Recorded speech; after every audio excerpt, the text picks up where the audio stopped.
बिस्मिल्लाहिर्रहमानिर्रहीम। अस्सलाम वालेकुम। इस वीडियो में 4-5 इश्यूज़ पर बात करेंगे। पॉलिटिकल भी हैं, अदालती भी हैं, इलेक्शन कमीशन से मुतल्लिका भी हैं और ख़ास तौर पे अगले 12 घंटों में 3 फोरम्स पर 3 बड़े केसेस की समाअत होना है। लेकिन आगाज़ करते हैं उस पॉलिटिकल ख़बर से जिसकी वजह से मीडिया पे बड़ी हाइप क्रिएट हुई और वो ये थी कि हुकूमत ने डिप्टी चेयरमैन सेनेट के लिए अब्दुल गफूर हैदरी साहब को ऑफ़र कर दी है। इसके 2 पहलू हैं। एक पहलू तो यह है कि फवाद चौधरी साहब ने भी इस बात की तस्दीक की है और अगर आप वो क्लिप देखते हैं जहां पर जो परवेज़ खटक साहब उनको ऑफ़र कर रहे हैं तो आपको अंदाज़ा होगा कि कैसे मीडिया में छोटी सी बात को, अज़राए मज़ाक की गई बात को किस तरह से पूरा एक हाइप दी जाती है और एक बहुत बड़ा इशू बना दिया जाता है। जब अब्दुल गफूर हैदरी और जो मौजूदा चेयरमैन सेनेट हैं सादिक निजरानी, उनकी और साथ परवेज़ खटक भी थे, इन सब की मुलाकात हुई, वहाँ से निकले तो मीडिया ने उनसे सवाल किया अब्दुल गफूर हैदरी से, क्योंकि मुलाकातें चल रही हैं, इधर वाले उधर वालों को मिल रहे हैं, उधर वाले इधर वालों को मिल रहे हैं। मीडिया ने उनसे सवाल किया अब्दुल गफूर हैदरी साहब से कि आपको डिप्टी चेयरमैन सेनेट के लिए नामजद कर दिया गया है, क्योंकि उस वक्त पीडीएम ने ऐलान कर दिया था। उन्होंने कहा जी मेरे इल्म में नहीं है। तो फिर उनसे एक सहाफ़ी ने सवाल किया कि ये बताएं कि क्या इस इलेक्शन के बाद सादिक निजरानी चेयरमैन और आप डिप्टी चेयरमैन सेनेट रहेंगे, यानी ये कि सेनेट की सीट, चेयरमैन सेनेट की सीट पे ये जीत जाएंगे दोबारा सादिक निजरानी और डिप्टी के ऊपर आप जीत जाएंगे।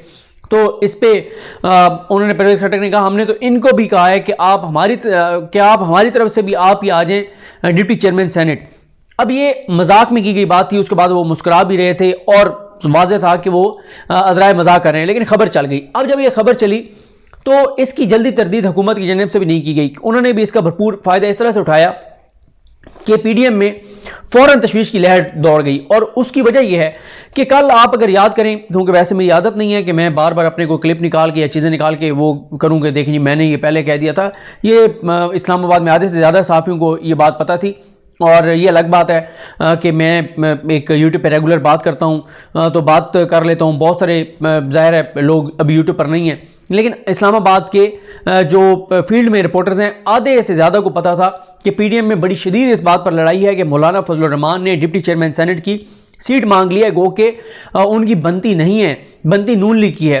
और इसके ऊपर मैंने बड़ी इन टाइम ये वीडियो लगाई थी, जब पीडीएम का इजलास शुरू हुआ था मैंने उस वक्त ये वीडियो लगाई थी कि मौलाना फजलुर रहमान ने कहा है कि अगर आप हमें डिप्टी चेयरमैन सेनेट देंगे तो मैं मदारिस के बच्चों को, असातिज़ा को और लोगों को लाऊंगा, वरना मेरी पार्टी नहीं ये अफोर्ड कर सकती कि हमें क्या मिला है, नून लीग को क्या मिला, जेयूएफ को क्या मिला, जो भी गेन कर रही है वो तो पीपल्स पार्टी कर रही है। सेनेटर भी उन्होंने गिलानी साहब को मुंतखब करवा लिया, अब चेयरमैन सेनेट के लिए भी वही उनके लिए कर रहे हैं और अगर वो बन जाते हैं तो फायदा पीपल्स पार्टी को होगा, पीडीएम का उससे क्या लेना देना।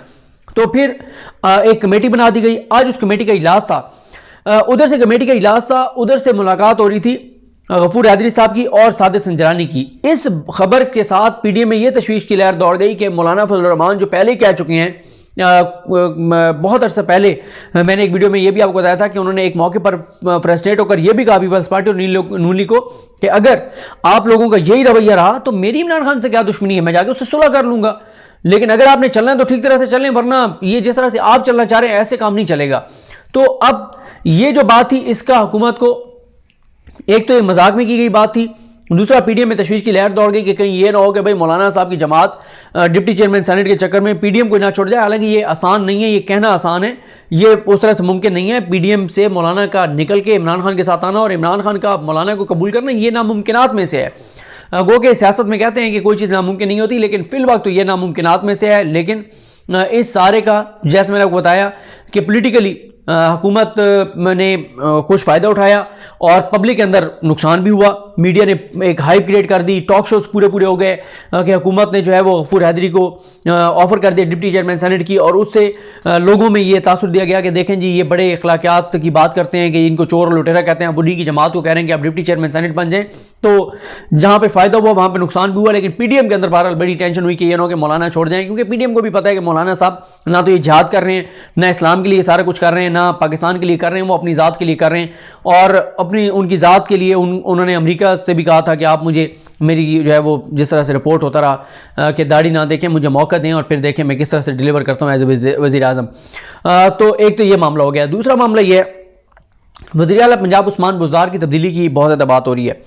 देखें इसमें वाज़ेह तौर पर यह बात है कि इमरान खान साहब के ऊपर बड़ा दबाव था कुछ ताकतवर हलकों का बहुत अरसा पहले, और वो ये था कि आप उस्मान बुज़दार को चेंज करें और लेकिन इमरान खान डट गए थे और इमरान खान ने नहीं किया था। अब भी इमरान खान साहब को बहुत ज़्यादा बात होती है कि उस्मान बुज़दार को तब्दील करना चाहिए, लेकिन वो कहते हैं कि वो अभी मैं चेंज नहीं करूँगा। जब भी उन्होंने चेंज करना होगा ये उन्हीं का फैसला होगा, ना उनको कोई प्रेशराइज कर सकता है, ना उनको कोई ब्लैकमेल कर सकता है, ना उन पर कोई दबाव डाल सकता है। और उस्मान बुज़दार की तब्दीली की खबरें 70 बार चल चुकी हैं पिछले 2.5 साल में। अभी जब मोहम्मद मालिक साहब ने यह दावा किया कि और उन्होंने कहा कि ये मेरी खबर है कि उस्मान बुज़दार भी तब्दील हो रहा है, सीएम केपीके भी तब्दील हो रहा है, और जो चीफ प्रिंसिपल सेक्रेटरी हैं प्राइम मिनिस्टर पाकिस्तान इमरान खान साहब के, आज़म खान साहब, उनकी तब्दीली पर भी गौर किया जा रहा है और चीफ सेक्रेटरी भी चेंज होंगे। जब उन्होंने ये बात की तो मुझसे अदील बड़ाई साहब ने सुप्रीम कोर्ट में पूछा, उन्होंने कहा कि आपके इस खबर पर क्या है, आप क्या कहते हैं। मैंने कहा देखें, जब कोई एंकर, जब कोई सहाफ़ी दावा करता है कि ये मेरी खबर है, तो उसकी खबर के बाद अगर तो आपके पास उससे रिलायबल सोर्स है और ख़बर है तो आप उसकी खबर को कह सकते हैं कि ये खबर गलत है। लेकिन जब आपके पास उस का कैटेगोरिकल कहीं से कोई ना हो, आपके पास कोई चीज़, तो आप उसको चैलेंज नहीं कर सकते, ना करना चाहिए। तो इंतज़ार करना चाहिए। मोहम्मद मालिक साहब ने कहा है कि चंद हफ्तों में ये सारी चीज़ें हो जाएंगी, तो हमें इंतज़ार करना चाहिए हो सकता है उनकी खबर दुरुस्त साबित हो। लिहाजा अभी तक ये बातें चल रही हैं। और ये जो मुलाकात हुई प्राइम मिनिस्टर पाकिस्तान की आज उस्मान बुज़दार साहब के साथ, उसके ऊपर भी बड़ी खबरें चली। लेकिन अब जैसे मैंने वो कहा कि क्योंकि उस मुलाकात की कोई चीज़ बाहर उस तरह से नहीं आ सकी, इमरान खान साहब जानते हैं या बुज़दार साहब जानते हैं, लिहाजा अभी तक हम नहीं कह सकते कि उस्मान बुज़दार तब्दील हो रहे हैं नहीं हो रहे। बहरहाल ये इमरान खान साहब का फैसला है। 2 फैसले इमरान पीटीआई ने किए हैं, और एक तो यह है कि क्योंकि अगले 12 घंटे में इलेक्शन कमीशन ऑफ पाकिस्तान में भी समाअत होने जा रही है। यूसुफ रज़ा गिलानी की नाअहली की दरख्वास्त जो तहरीक इंसाफ की है, और उससे तहरीक इंसाफ बिल्कुल पुरुमीद नहीं है। और तहरीक इंसाफ क्या, अगर कोई एवरेज तो क्या लो IQ लेवल का कोई पाकिस्तानी, कोई फ़र्द, कोई वहाँ पर बैठा होता जिसका बेचारे की बड़ी थोड़ी सी समझ बूझ होती और ज़्यादा सोचने समझने की सलाहियत ना होती, अगर उसको भी आप आज इलेक्शन कमीशन में बिठा देते तो वो दीवार पर मोटा मोटा उसको लिखा हुआ आता, जैसे बड़ी बड़ी वाल चाकिंग होती है ना, बड़ा बड़ा उसको नज़र आता कि ये इलेक्शन कमीशन PDM के खिलाफ नहीं जाएगा। तो ये तहरीक इंसाफ को भी नज़र आ रहा है। और फिर जो मैंने इससे पहली वीडियो की है, अगर आप वो गो के वो बहुत लेंथी वीडियो है, मैं 27-28 मिनट की है, लेकिन मसला ये है क्योंकि 81 मिनट की समाअत थी तो इसलिए ज़रूरी था कि मैं आपके सामने सारी सूरत हाल रखूँ। अगर वो आप वीडियो भी सुन लेंगे तो आपको अंदाज़ा हो जाएगा कि इलेक्शन कमीशन किस तरफ जा रहा है। तो एक तो तहरीक इंसाफ ने उसमें यह किया है कि उनकी जानिब से अपील तैयार है, जैसे यहाँ से इलेक्शन कमीशन से फैसला आएगा, अभी तक उनका यही है कि वो सुप्रीम कोर्ट ऑफ पाकिस्तान में जाएंगे। और मुझे लगता है कि सुप्रीम कोर्ट में उनका ये वाला केस बहुत तगड़ा होगा जो गिलानी साहब के खिलाफ होगा। गो के आगे चल के इसमें जब गिलानी साहब अगर चेयरमैन सेनेट बन गए फिर और ज़्यादा मुश्किलात हो जाएंगी, क्योंकि सुप्रीम कोर्ट पहले यूसुफ रज़ा गिलानी को नाअहल करार दे चुकी है। और अगर तो सुप्रीम कोर्ट में मामला गया तो सुप्रीम कोर्ट के ऊपर एक ये बड़ा दबाव होगा कि अगर वो यूसुफ गिलानी को एक बार फिर डिस्क्वालीफाई करते हैं तो तासुर जाएगा कि पहले भी सुप्रीम कोर्ट ने उनको नाअहल किया था, फिर सुप्रीम कोर्ट से हो गए, तो एक अदालत के हवाले से एक बड़ा नेगेटिव इमेज PDM क्रिएट करने की कोशिश करेगी। ये बहुत बड़ा मसला होगा सुप्रीम कोर्ट ऑफ पाकिस्तान के लिए। दूसरा, तहरीक इंसाफ की जानिब से एक और दरख्वास्त जो यूसुफ रज़ा गिलानी साहब के खिलाफ दी गई थी वो आलिया हमजा ने दी थी, जो कि तहरीक इंसाफ की हैं। उनकी जानिब से मुझे पता चला है कि राजा आमिर अब्बास साहब पेश हो रहे हैं। और आज की जो समाअत थी 9 मार्च की, उसमें तो बैरिस्टर अली ज़फ़र साहब ने बड़े आइनी और कानूनी दलाइल दिए। वो क्योंकि उस तरह से नहीं बात करते जैसे पॉलिटिकल केस लड़ना होता है।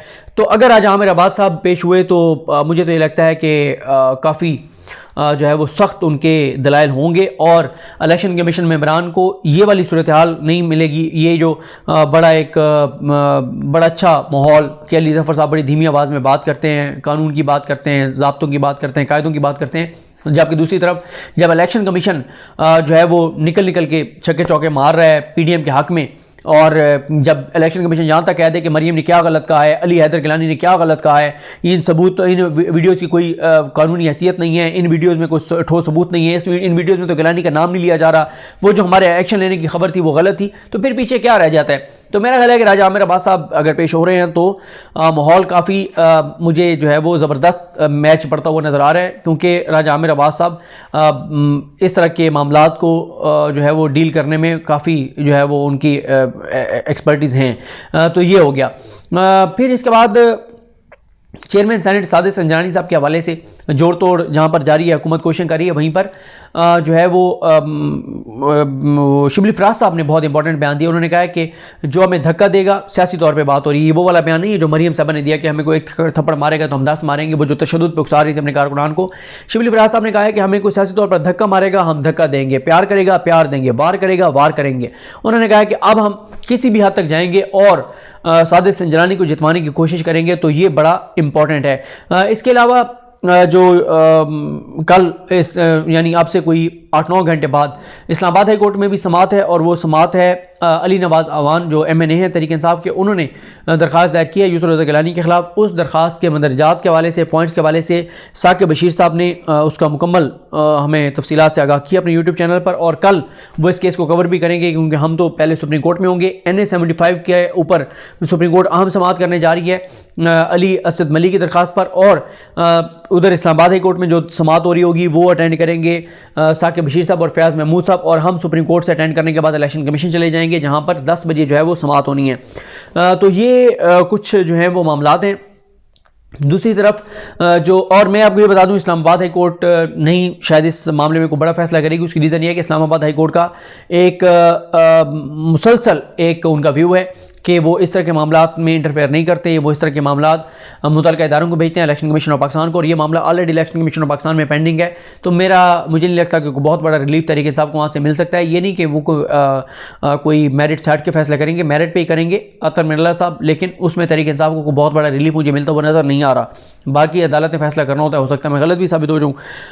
इसके अलावा दोबारा जो है वो तोपों का रुख इस्टेब्लिशमेंट एजेंसियों की जानिब कर लिया है नून लीग ने, और उन्होंने कहा है शाहिद अख्तर अब्बासी ने कि मैं DGI SPR को ख़त लिखूंगा कि आपने तो कहा था कि हम सियासत में मुदाखलत नहीं करेंगे, अब आप सियासत में मुदाखलत कर रहे हैं, तो ये क्यों हो रहा है, कैसे हो रहा है। तो आजकल नून लीग की जानिब से मुसलसल फ़ौज को, एजेंसीज़ को और ISI को जो है वो टारगेट किया जा रहा है। बहरहाल हर आने वाला दिन सियासी तौर पे इम्पोर्टेंस अपनी बढ़ाता चला जा रहा है। कल देखते हैं इस्लामाबाद हाई कोर्ट से क्या फ़ैसला आता है, इलेक्शन कमीशन पाकिस्तान से क्या फ़ैसला आता है, सुप्रीम कोर्ट से क्या मामला होता है, और ये चीज़ें आगे किस तरह चलती हैं। मुझे अपनी दुआ में याद रखें। अल्लाह करीम हम सब का हामी नासरो। अल्लाह हाफ़िज़।